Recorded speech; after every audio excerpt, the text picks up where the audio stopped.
crushing. Jonathan Kuminga, they're 3-0 now with him. Thank you. With him in the lineup. Here's the big thing. He's come off the bench twice, but he's got 27 points. 17 points and 20 in the 3 wins. I hope, Lou, that this is just simply this man has found his home. I love it. I love it. He's playing well. He's with a team of guys that support him. They're just as young as he is, so they can grow together. They can create a nucleus.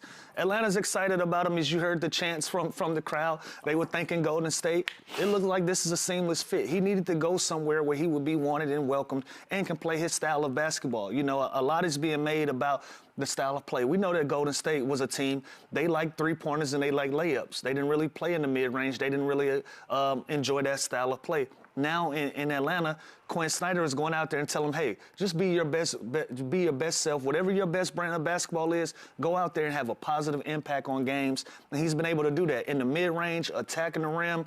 He dunked on a guy on vert. Off that was vert. Nuts. Yeah, it's incredible. So the impact that he's been able to have in this short stint with the Hawks so far in 3 games has been nothing short of amazing. They're undefeated. They're rolling. I'm curious to see what they do in this play-in position that they are in. They're in an interesting spot. They're in an interesting spot because there's some teams that's playing good basketball right around them.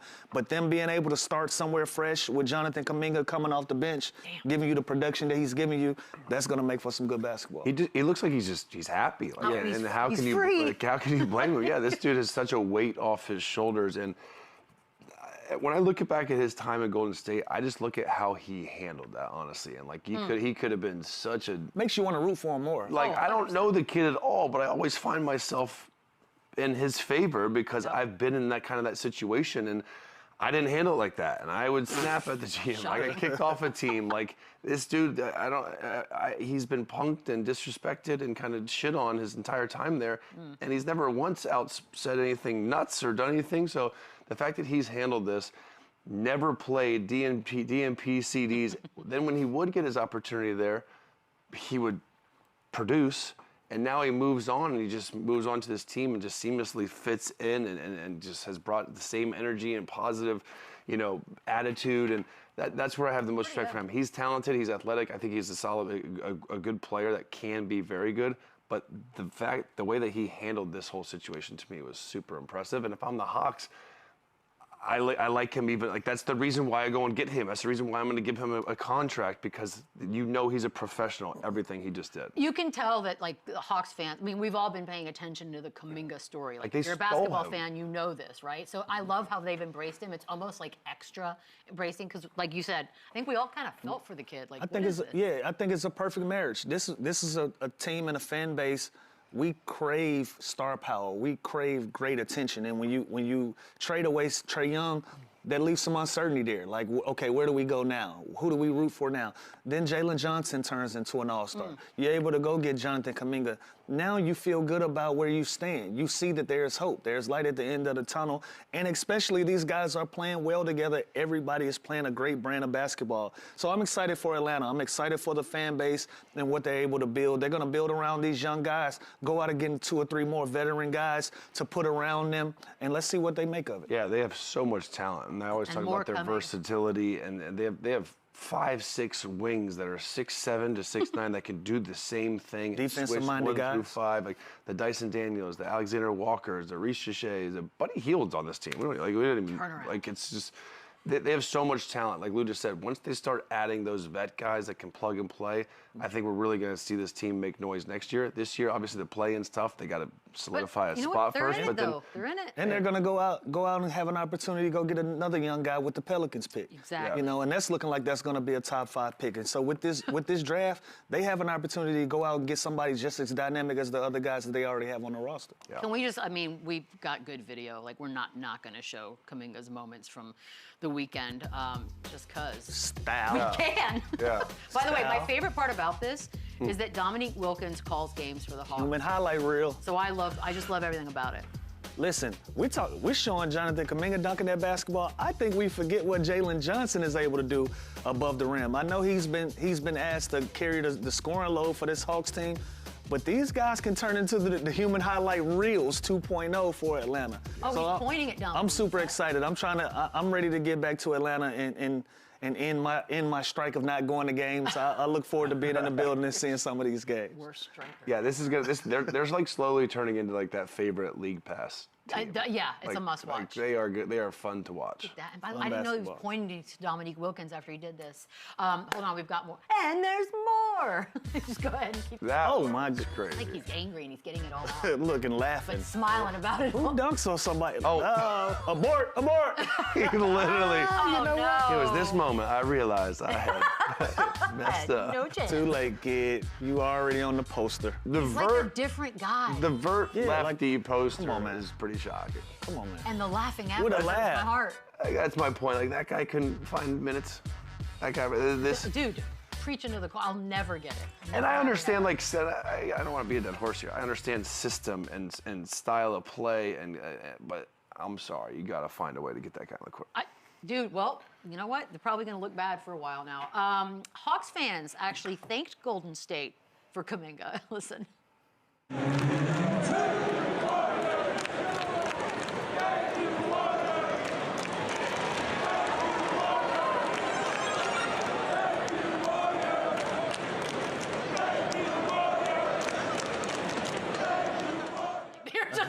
But I love it. But I love it. Shout out to the six-man section. March 21st, they will be. They'll be in Atlanta. Oh yeah. That's a must-watch game. If you're Steve Kerr going in that, are you just sort of like meekly walking in? He's belittled the whole situation the entire time, so I don't think he's going to make anything of it. And again, at the end of the day, it's just a game in March against two play-in teams. But yes, there's something extra there. Dude, what kind of a game is Kuminga going to have that night? 35. I like that. We'll get, bet when he we get start. closer. What's with the starting lineup thing? Like, why is he's only three games he started one? Yeah. I'm not sure. I'm not sure. I don't have the answers, Chandler. But if I'm taking a guess, they probably like where they are in the starting lineup, especially with the defensive core that they do have and those guys in the starting lineup. And then you got some real scoring power, and you can give him the ball in the second group, opposed to him just being in the system. Yeah, in the second group, you can feature him, give him the basketball, and let him do his thing, and it's been working. Yeah. Little record got broken over the weekend. We love to see it. It's a good record, held by Allen Iverson, and now held by Tyrese Maxey. Most threes in Sixers franchise history, 886. I gotta say, like, some teams and some players have a little more weight than others. So, Lou, breaking a record in Philly that was Allen Iverson. Yeah, it's different. Listen, Philadelphia is a town. They're either gonna love you or they're gonna hate you. It's no gray area. Like that. Tyrese Maxey will be revered in the city of Philadelphia for years and years to come with what he's been able to do so young and early in his career and the impact that he's had on winning and the community in Philadelphia as a whole. And anytime you go out and get an Allen Iverson record, that's a cherry on top. This just shows you how much the game has changed and evolved, right? Like, Allen Iverson was never known as a three-point shooter. He was a mid-range guy, so this leaves the door open for Tyrese Maxey in this new day and age of play to go out and get a record so early in his career. But listen, how he's been embraced, how he's been loved so far, it reminds me of an Allen Iverson. It reminds me somewhat of my experience in Philadelphia. All of our small, undersized guards that go out and score the basketball, Philadelphia loves us, and because of that, Allen Iverson is the reason why we've been able to be embraced like that. So I'm sure that he feels good about this record. I'm sure he's been embraced by AI, and they've spoken. But this is great. This is only the tip of the iceberg for Tyrese Maxey. He's going to go out and get a number of these records out there, and even have an opportunity to compete for a championship if he sticks around long enough in the city of Philadelphia. But this is a great notch on his belt. You know, and a lot of other great things to come for him in the near future. He's also going to blow the roof off this record. He's so not stopping. But the game has changed so much. Like, yeah, these records are weird now a little bit. I was number one. I was shocked it was AI because, like Lou said, he wasn't Same. really a three-point shooter. He obviously played there for a while and was an absolute animal. But Tyrese Maxey is so good, and like we talked about, the game has changed. There's way more. There's faster pace. It's more three-point shots. So he's gonna double this record. Like, as long as he stays healthy, knock on wood, and stays on this franchise, which I can't imagine him. I don't ever want him leaving. Yeah. It's unbelievable. And again, just any record of Allen Iverson's that you pass, That's awesome. That's a cool list to be on. Then imagine if he gets the conference finals, if he gets some that like. And they have they're sneaky. Like Joel Embiid back, like they have shooting. BJ Edgecombe, like this team is. I think I said it last week. Like you go get a matchup against the Knicks or something like that where you can advance. Anything can happen with this team, this talent. They're so fast in transition. Why you just throw the Knicks out there like that? Well, because right now it's 6-3 seed, and I don't know who I'd take. I think you just said it. You just said it. Did you not? Well, that's what I'm saying. I think they are a really, really, really good 6 seed. I think the health thing is big. We also had another record. Knipple. Man, he did this quick. Knipple, the rookie record for three-pointers. 59 games is crazy. 59 games, y'all. What does this mean? Tell somebody who doesn't know. Somebody need to run him off the line. I mean, yeah, what does it mean? Make him dribble? Well, there it is. Run him off the line, sidestep you, cash me out. How about that? Cash me outside? Cash me outside. No, listen, this kid is an absolute sniper. We hear all the talks how he's going to be one of the greats already, and there's still 20-something games left. So this kid is an absolute shooter. He can do it all. He can come off screens, off the dribble, catch and shoot. He's damn near shooting 45% from the three-point line, and this team is fun. This is another team with a lot of young talent. They're starting to figure out. They're creating a culture there, and between him, LaMelo Ball, Brandon Miller, these guys all can shoot the ball. Shout out to Brandon Miller, too. Have an unreal year. Lights out right now. This kid's different. He's going to be around for a long time shooting that pill. So are we ever going to, because look, Steph Curry is on a little island by himself, but it's, there could come a time where this kid is in that conversation. It may not be as flashy and he doesn't have the personality of Steph Curry. Let it marinate. I'm just throwing it out there. Yeah, put it in the refrigerator for a little while. What about in the league right now? Top 5 shooter? That I give him. Yeah. Because all of the top shooters are in street clothes. Yeah, because the guy that just won the 3-point contest doesn't even play. All the top shooters are in street clothes right now. Great. Oh my God, that's great. Not counting Dame, if Dame's in, he might be 6. That's insane. Current players, though, I mean, come on, this guy. And I just love the story, too. I love that everyone's talking about number 1 pick, Cooper Flagg, and then this dude's having the year. He's probably rookie of the year. You think so? I hope so.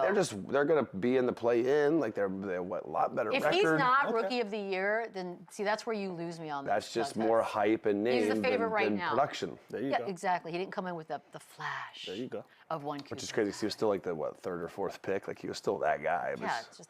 I kind of like that he's just low-key, like... By the way, he doesn't ever have sweaty hair. That's weird. He's just a robot, dude. He's just methodical. He never gets on the refs. He never changes. If he misses 10 in a row... I love the conversation. She's worried about his hair. You're still analyzing basketball. I said he never changes if he misses 10 in a row. I don't think he's ever missed 10 in a row. Could he ever? No. That's good. We're going to take a quick break. We'll talk about some of the more recent games we had over the weekend. Like the Spurs game, Peter?